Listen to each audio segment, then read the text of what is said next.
Sarah Mitchell stood at the window of their small cabin, watching the endless prairie grass bend in the wind. At 22, she had already been married for 3 years to Thomas, a kind but simple man who worked their small farm with determination that never seemed to pay off. The Nebraska Territory in 1876 was harsh and unforgiving, especially to those who came with dreams bigger than their pockets. Her mother, Margaret Mitchell, had been visiting for 2 weeks now. Sarah could feel the weight of her disappointed stares. Every morning brought the same routine. Margaret would glance at Sarah's flat stomach, sigh deeply, and make some comment about God's mysterious ways. The truth was becoming impossible to hide. After 3 years of marriage, Sarah remained childless. Dr. Peterson from the nearest town had been clear during his last visit. The fever that had nearly killed Sarah when she was 16 had damaged something inside her. He used words like unlikely and perhaps impossible, but Sarah heard only one thing: she was broken. In a world where a woman's worth was measured by the children she bore, Sarah felt like a failure, the other settler wives whispered when they thought she couldn't hear. At church gatherings, they would cluster together, their hands resting protectively on their growing bellies or holding their babies close. Sarah would stand apart, helping with the food preparation. Always useful but never truly belonging to their sacred circle of motherhood. Thomas never blamed her, at least not with words. But she caught him sometimes staring at neighbor children with a longing that broke her heart. He would quickly look away when he realized she was watching, but the damage was always done. She knew he wanted children as much as she did, maybe. More of the farm was struggling too. Their wheat crop had failed 2 years running, and their small herd of cattle was barely enough to sustain them through the winters. Thomas talked about moving further west, maybe to Colorado or even California. But Sarah knew they barely had enough money to make it through another Nebraska winter, let alone start over somewhere new.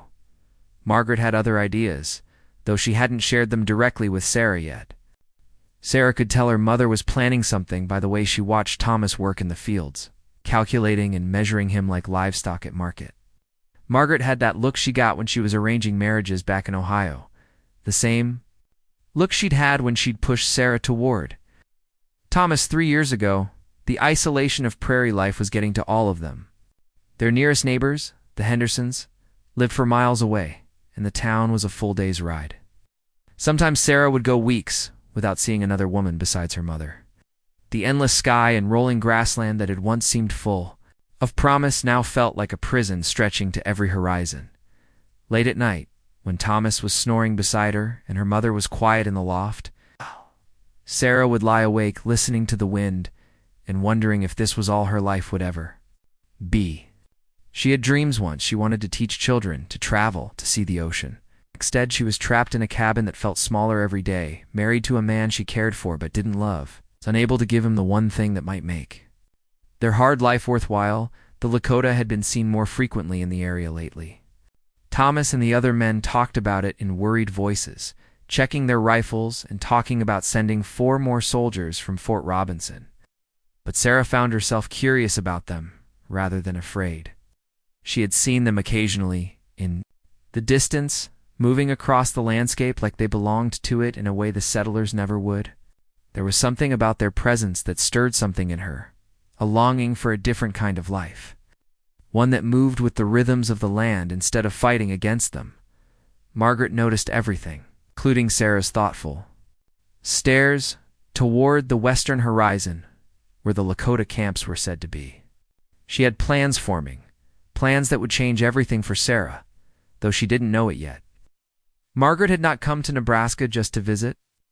She had come to solve a problem, and she believed she had found the solution in the most unexpected place.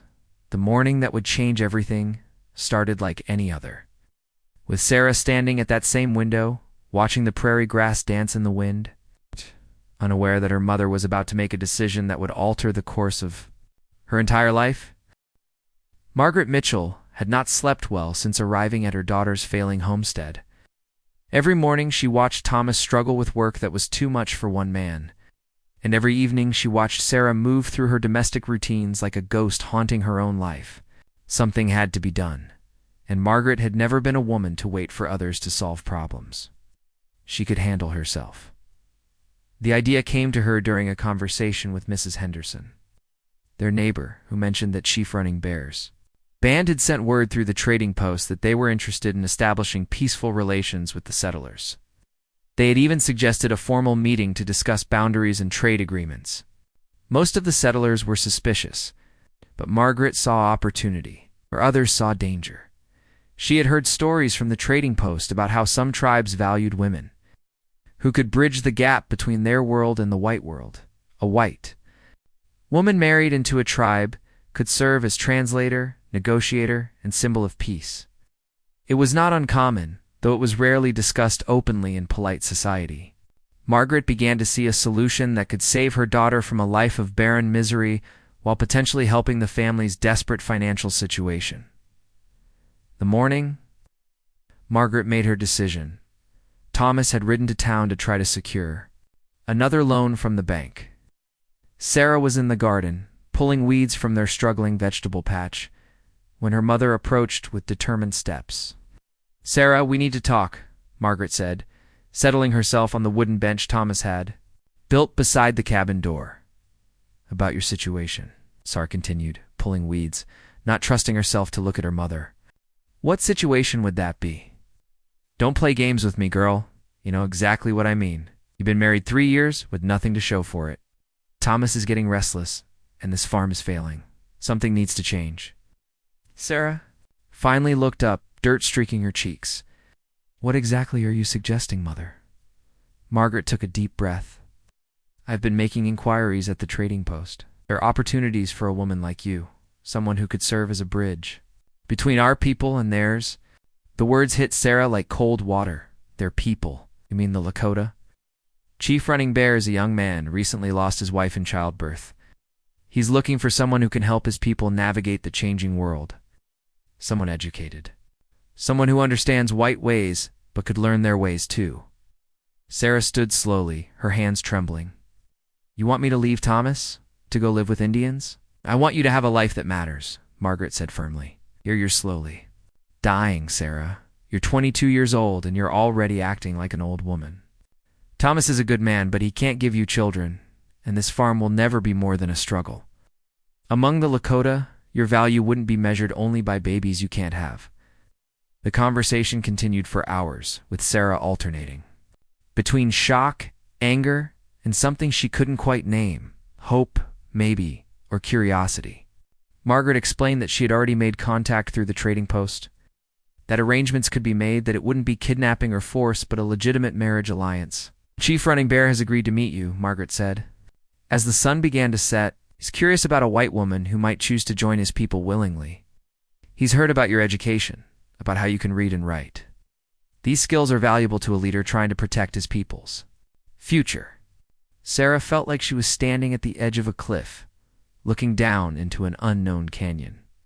Everything she had known, everything she had been taught about proper behavior and a woman's place in the world, told her this was madness, but the life she was living felt like madness too.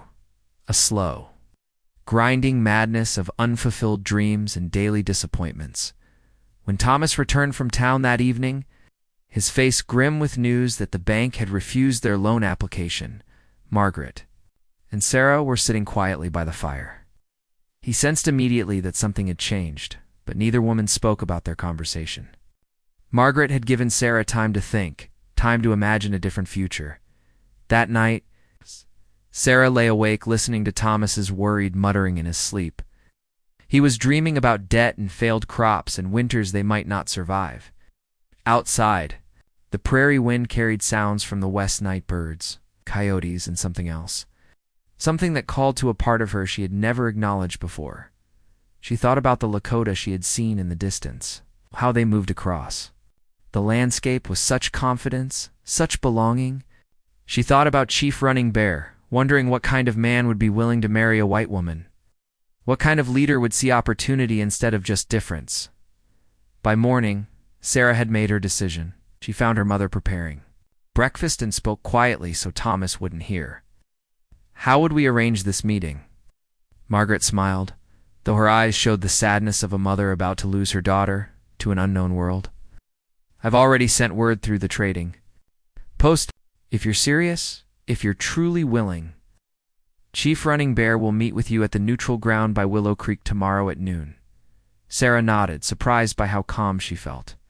For the first time in months, she felt like she was moving towards something instead of just enduring. She didn't know what lay ahead, but she knew she couldn't continue living a life that felt like it was burying her alive one day at a time. The morning of the meeting, Sarah dressed carefully in her best blue dress, the one she had worn to her wedding 3 years ago. Her hands shook as she braided her hair, and she caught her reflection in the small mirror above the washstand. She barely recognized the woman looking back at her. There was something different in her eyes, something alive that hadn't been there for months. Thomas had left early to check the cattle in the far pasture, unaware that his wife was preparing to meet with a Lakota chief who might become her new husband. Margaret helped Sarah pack a small bag with her few precious possessions, her mother's Bible, the gold locket her father had given her, and the journal where she had written her private thoughts for years. "Are you certain about this?" Margaret asked, as they walked toward the creek, though her voice carried conviction rather than doubt. "Once you meet with him, once you show interest, there will be expectations," Sarah nodded, surprised by her own steadiness. "I'm certain that I cannot continue living as I have been. Whether this is the right path, I don't know, but it's a path forward." Willow Creek ran clear and shallow through a grove of cottonwood trees about halfway between the Mitchell homestead and where the Lakota had been camped. It was considered neutral ground by both sides, a place where traders sometimes met to exchange goods. Sarah had been there before to collect water during particularly dry spells, but today it felt like foreign territory. They arrived early and waited in the shade of the largest cottonwood. Sarah's heart pounded as she watched the western horizon, wondering what she would see, wondering what kind of man would emerge from that endless grassland to consider marrying a stranger from a world so different from his own. Chief Running Bear appeared first as a distant figure on horseback, riding alone across the prairie with the confidence of someone who belonged completely to the landscape around him. As he drew closer, Sarah could see that he was younger than she had expected, perhaps 25 or 26, with long black hair that caught the sunlight and moved in the wind.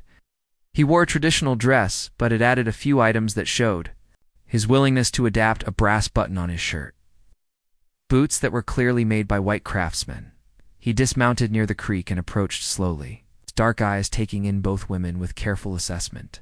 When he spoke, his English was accented but clear, better than Sarah had dared to hope. "You are Sarah," he said, making it a statement rather than a question. "I am Running Bear. Your mother has told my people that you seek a different path." Sarah found her voice, though it came out quieter than she intended. "I seek a life where I can be useful, where I can contribute something meaningful." He nodded, studying her face with an intensity that made her feel exposed but not uncomfortable. "My people face difficult times. The white world grows larger every season, and we must learn to live within it without losing who we are. A woman who understands both worlds could help us navigate these changes." They talked for over an hour, sometimes with Margaret translating, concepts that didn't cross cultural lines easily, sometimes in long silences that felt more like communication than words. Running Bear explained that his wife had died giving birth to their first child, who had also died. His people needed him to marry again, both to secure his leadership and to help ensure the survival of their band through the difficult times. "Ahead, I will not lie to you," he said as the sun reached its peak. "Life among my people is not easy, especially now. We face pressure from soldiers, from other tribes, from the changing of our traditional ways. A white woman joining us would face suspicion from some, acceptance from others. You would need to learn our language, our customs, our ways of seeing the world." Sarah listened to everything he said, but what struck her most was how he spoke. To her, not as a commodity to be traded or a problem to be solved, but as a person capable of making her own choices. Thomas had never spoken to her about their future with such directness and respect. "What would you expect from a wife?" Sarah asked, the question feeling both intimate and practical. "Partnership," Running Bear answered without hesitation. Someone. Who could help me lead? Who could speak for our people when we must deal with white officials? Who could teach our children about the white world they will need to understand? And yes, if the spirits are willing, children of our own to carry forward both of our people's strengths. The possibility of children, something she had been told was impossible, hung in the air between them like a promise she didn't dare believe. Dr. Peterson had been certain about her condition. But sitting by this creek, talking with this man, who seemed to see possibility where others saw only limitations, Sarah began to wonder if there were different kinds of healing in the world as the meeting drew to a close. Running Bear made his offer formal. I will give you time to decide. If you choose to come to my people, you will be welcomed as my wife and as a member of our band. Your mother tells me you have no children with your current husband. Among my people, this would not be seen as a failure, but as preparation. The spirits sometimes keep women childless until they find their true path. The ride home was quiet, both women lost in their own thoughts. Margaret seemed satisfied that the meeting had gone well, but Sarah felt overwhelmed by the magnitude of the choice before her. She was being offered a chance at a completely different life, one that held the possibility of purpose, respect, and even motherhood. That evening, as Thomas shared his worries about their failing crops and mounting debts, Sarah watched him with new eyes. He was a good man trapped in circumstances beyond his control, just as she was. Perhaps they both deserved the chance to find lives that fit them better, even if it meant the end of their marriage. The decision was made that night, though. Sarah wouldn't speak it aloud until morning. The conversation with Thomas was the hardest thing Sarah had ever done. She waited until after breakfast when her mother had gone to tend the chickens, leaving them alone in the cabin that had been their shared prison for 3 years. Thomas, we need to talk about our future, Sarah began, her hands folded tightly in her lap. He looked up from his coffee with tired eyes. I know things have been hard, Sarah. The bank refused the loan, but maybe if we sell some of the cattle, ... And it's not about money, Sarah interrupted gently. It's about us, about what we both need that we're not getting here. The conversation lasted 2 hours. Thomas was shocked, then angry, then hurt, and finally, surprisingly understanding. He had felt the distance between them too, the sense that they were both living half-lives, going through the motions of a marriage without the deeper connection that might have sustained them through the hardships. I won't pretend I understand, Thomas said finally, staring out the window at the prairie that had defeated both their dreams. But I can see you've been dying inside, Sarah. Maybe we both have been. He didn't try to stop her, though he asked her to wait a few days to make sure she was certain. During those days, Sarah helped him plan for managing the farm alone, connected him with a widower from town who might be willing to partner with him, and tried to imagine him finding someone who could love him the way he deserved to be loved. Margaret, meanwhile, was making practical arrangements through the trading post. The marriage ceremony would follow Lakota tradition, but would be witnessed by both cultures to ensure its legal recognition. Sarah would be given time to learn the language and customs before taking on the full responsibilities of a chief's wife. Morning, Sarah left her old life behind. She stood once more at the cabin window, but this time she was looking forward rather than simply enduring. She wore her traveling dress and carried a single bag containing her most precious possessions. Thomas helped her into the wagon that Margaret would drive to the meeting place, and their goodbye was awkward but not bitter. I hope you find what you're looking for, Thomas said, and Sarah could tell he meant it. I hope you find happiness, too, she replied. And she genuinely did.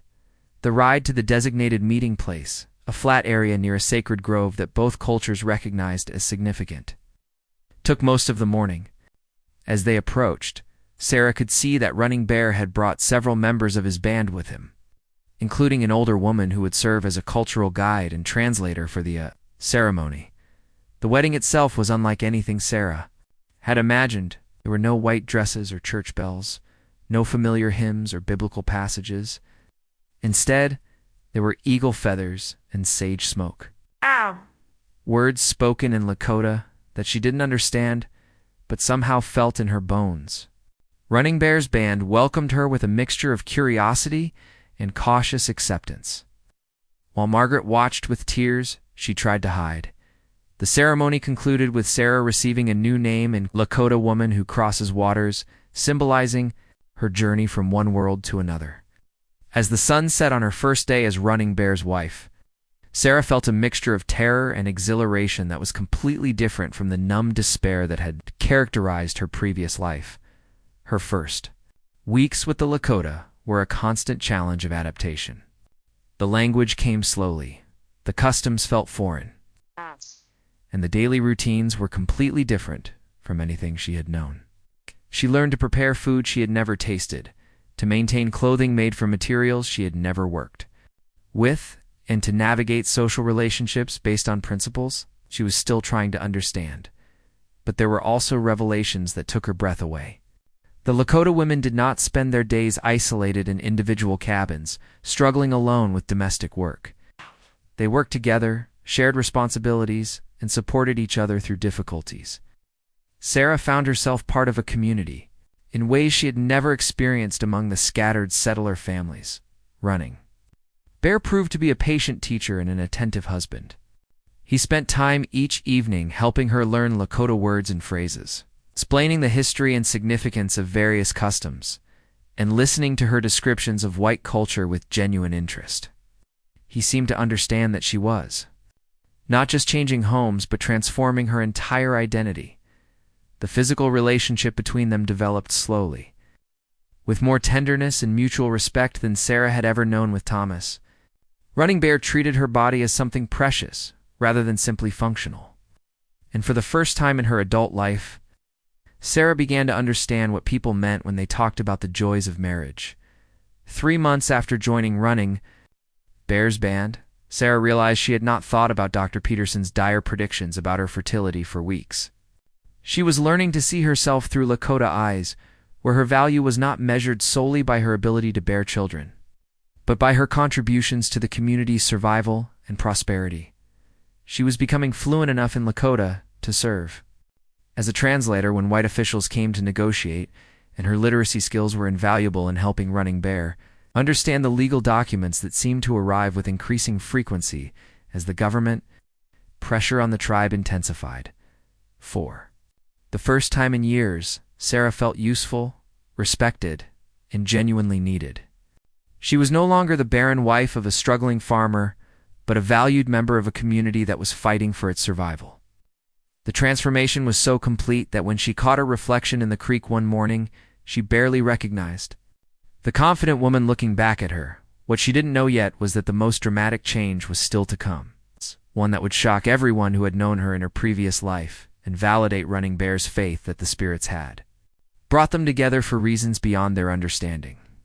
Sarah first noticed the changes in her body on a cold morning in late autumn.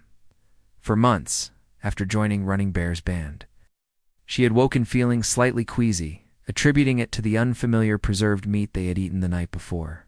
But when the same queasiness returned the next morning, and the next, she began to pay closer attention to the subtle signals her body was sending. Her monthly bleeding, which had always been irregular and painful, had not come for over 2 months. Among the settlers, this would have been cause for celebration. But Sarah had learned not to hope for such things. Dr. Peterson's words echoed in her mind. Damaged. It's unlikely, perhaps impossible. She tried to convince herself it was just the stress of adapting to her new life, the changes in diet and daily routine. But her body continued to change in ways she couldn't ignore. Her breasts became tender, her sense of smell heightened dramatically, and certain foods that she had always enjoyed suddenly made her stomach turn. The older women in the band, particularly Running Bear's aunt, began to watch her with knowing smiles that made Sarah both hopeful and terrified. It was Singing Crane, the elderly woman who had become her closest friend and cultural guide, who finally spoke what everyone was beginning to suspect.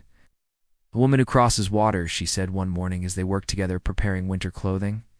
"The spirits have blessed you with new life." Sarah's hand stilled on the deer hide she was softening.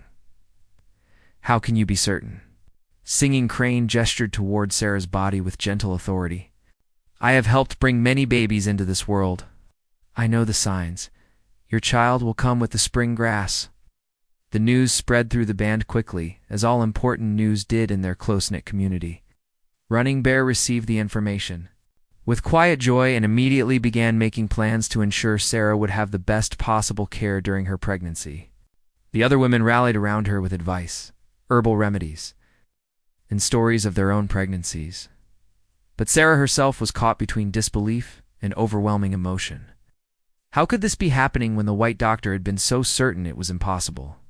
She found herself touching her still flat belly constantly, trying to feel for any sign of the life that might be growing there. Running Bear noticed her uncertainty and addressed it directly one evening as they sat by their fire. "You were afraid?" "To believe," he said, his voice gentle but confident. "The white medicine man told you this could not happen. But he does not know the power of finding your true path. Sometimes the spirits wait until we are where we belong before they grant their greatest gifts." As winter deepened and Sarah's pregnancy became undeniable, she found herself thinking often about her mother and Thomas, wondering what they would think if they could see her now. Her body was changing in ways that amazed her, not just growing larger, but growing stronger. She felt more vital and alive than she had in years. The Lakota approach to pregnancy was completely different from what she had observed among settler women. Instead of being treated as an invalid who needed to be protected from exertion, Sarah was encouraged to remain active and engaged in community life. The women shared their knowledge freely, teaching her about herbs that would ease labor, positions that would help the baby develop properly, and rituals that would ensure the child's spiritual protection.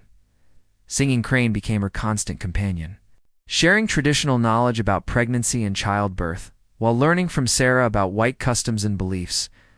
Their exchanges deepened Sarah's understanding of both cultures and helped her develop a unique perspective that would serve her well in the challenging times ahead, as her belly grew rounder and the baby's movements became stronger. To understand something that had never occurred to her during her barren years with Thomas, the child she carried was not just Running Bear's heir or her own fulfillment as a woman. This baby was a living symbol of the possibility of bridging to worlds, of creating something new and valuable from the combination of different peoples and cultures. The other women in the band seemed to recognize this significance as well. They spoke of the child as special, blessed, carrying the strengths of both peoples. Some of the older members believed the baby would be born with gifts that would help the tribe navigate the increasingly complex relationship with the expanding white world. Sarah's transformation during pregnancy went beyond the physical changes. She found herself becoming more confident in her role as Running Bear's wife and as a cultural bridge between the two communities. Her improved Lakota language skills, combined with her deep understanding of white culture, made her an invaluable advisor as the band faced increasing pressure from government officials and encroaching settlers. When word reached the band through Trading Post gossip that Dr. Peterson had pronounced it medically impossible for Sarah to have children, Running Bear's response was matter of fact.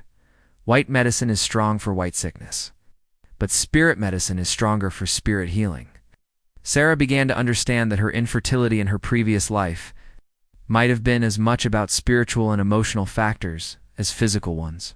The stress of an unfulfilling marriage, the isolation of prairie homesteading, and the constant anxiety about their failing farm had created conditions where new life could not take root. In contrast, her current life offered community support, purposeful work, a loving relationship with a partner who valued her completely as spring approached and her pregnancy neared its end. Sarah felt a deep sense of anticipation mixed with anxiety. She was about to become a mother for the first time at 23, in a world far different from anything she had imagined when she first married.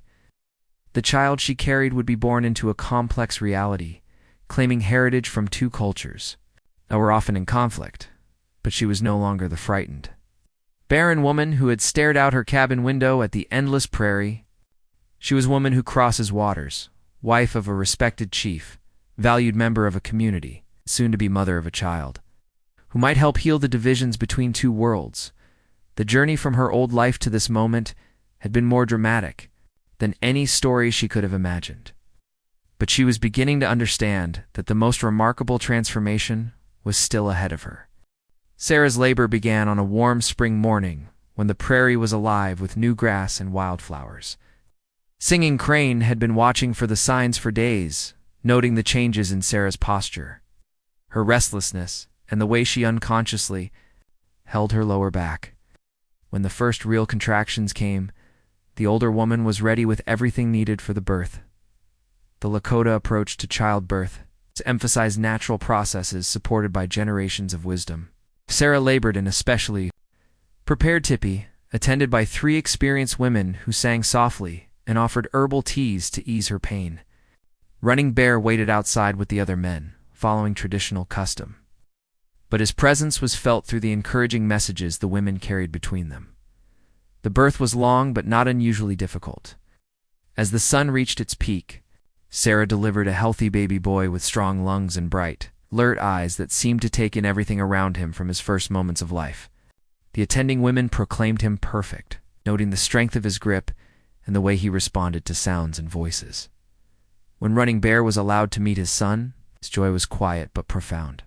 He held the baby with experienced hands, speaking to him in Lakota and examining his features with the careful attention of a father who sees the future in his child's face.